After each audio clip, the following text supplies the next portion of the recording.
Bonjour à tous, ravi de vous retrouver pour ce nouveau tutoriel. Aujourd'hui, je vais vous parler du repérage de semelles, donc un bloc que je mets à disposition par téléchargement. Donc vous pouvez commander ce bloc. Donc je vais vous présenter tout ça. Avant ça, pensez à vous abonner à la chaîne, c'est important pour ne rien louper parce qu'il y a beaucoup de vidéos qui arrivent. Donc,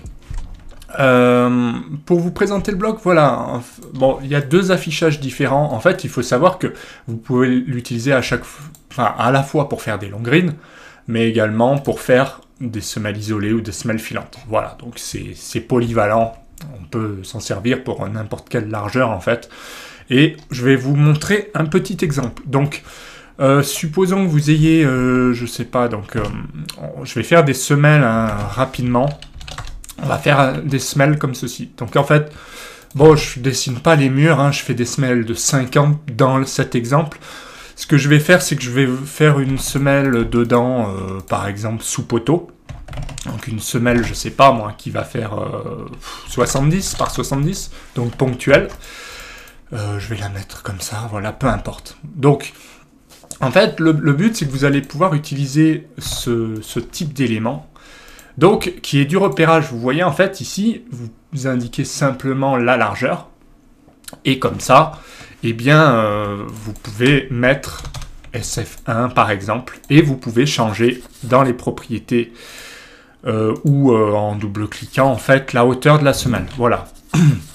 Ici, par exemple, si vous voulez une semelle qui fait 25, vous pouvez le faire. Vous pouvez aussi indiquer une arase, je sais pas, on va mettre moins 4 mètres au hasard. Et quand vous mettez à jour, vous avez bien ça. Ce qui fait que si vous faites des copier-coller, on va le faire. Donc on peut faire comme ceci. Là, je vais faire une rotation pour indiquer ce point-là. Et là, je vais faire une rotation pour indiquer qu'elle est comme ceci. Donc vous voyez le gain de temps, c'est que très facilement, on peut faire ça. Si maintenant, demain, je sais pas, la semelle, vous la passez en 60, bah voilà. En fait, le gros avantage qu'on a, le coffrage n'a pas forcément suivi en fait.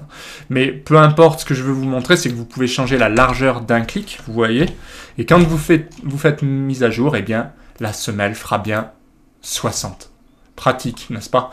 En fait, voilà, le but, c'est de pouvoir tout changer d'un coup. On peut sélectionner tous les blocs, on peut mettre SF10, on peut changer la rase inf très facilement. Donc là, j'ai changé mon style de multiligne. C'est pas top ici, mais bon, peu importe, c'est un exemple. Et vous voyez, après, il y a juste à ajuster un petit peu le bloc. Et c'est terminé. Vous n'avez plus qu'à faire aller, quoi. On va faire la même chose, donc vous pouvez prendre n'importe lequel, en fait, c'est le même bloc. Soit vous prenez celui-là avec cet affichage, vous le passez en semelle isolée, vous indiquez le centre, et on sélectionne 2 points. Donc là, en l'occurrence, je vais suivre mon coffrage. Je peux déplacer le texte.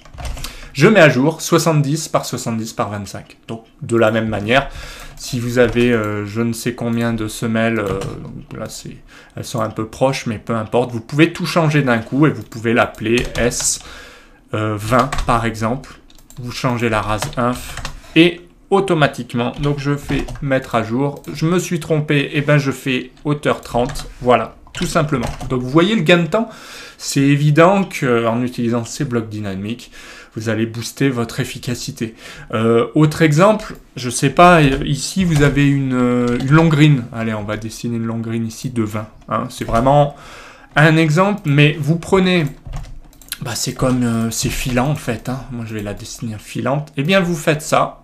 Vous indiquez que le coffrage, j'ai même pas besoin de savoir combien ça fait, je sélectionne 2 points.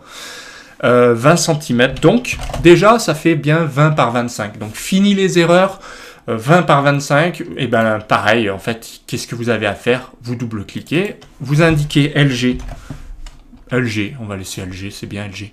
Vous indiquez donc vous enlevez si vous voulez la race sup, voilà. Vous indiquez la hauteur, donc je sais pas, hauteur semelle, là c'est long green, mais peu importe. Voilà, j'ai mis 30, j'ai plus qu'à ajuster. Et de la même manière, j'ai fait une long green. Donc en fait, ça peut marcher pour n'importe quel élément filant, quoi, sur du coffrage. Moi, je m'en sers surtout pour les filantes et les long greens. Et le reste, ça peut marcher Voilà, pour tout le reste, que ce soit du gros béton, des semelles isolées, etc., etc. Donc voilà, j'espère que ce bloc vous plaira. Donc, comme d'habitude, pour le récupérer, je vous mets un lien dans la description et en commentaire. Vous cliquez dessus et vous pourrez réserver votre bloc vraiment facilement et vous le recevez tout de suite dans votre boîte mail. Enfin, vous recevrez un lien, vous pourrez le récupérer et l'utiliser tout de suite pour gagner du temps. Pensez à vous abonner pour ne rien louper des prochaines vidéos et je vous retrouve pour d'autres tutoriels. Allez, à bientôt!